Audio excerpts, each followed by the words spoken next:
একটা গোল বেগুনকে আমি এইভাবে কেটে নিয়েছি।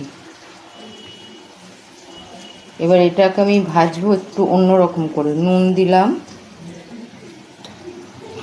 এই পেঁয়াজ আদা রসুন দেব, দিয়ে হলুদ আর লঙ্কা গুঁড়ো দেব, দিয়ে মাখিয়ে রেখে দেবো কিছুক্ষণ। এবার বেগুনগুলো এই ফ্রাইং প্যানে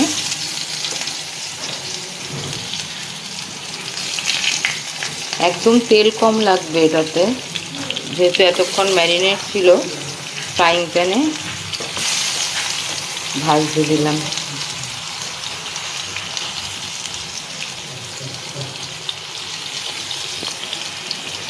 একটা পিঠ ভাজা হয়ে গেছে, এবার এই পাল্টে দিচ্ছি।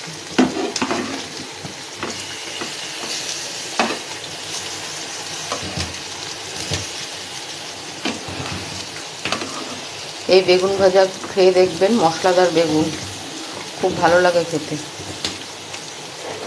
মুসুরির ডাল পেঁয়াজ দিয়ে বানিয়ে তার সাথে এই বেগুন ভাজা।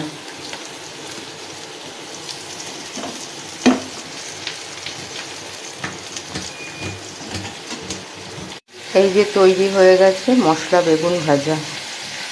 গরম ভাতে শুধু খেতেও ভালো লাগবে।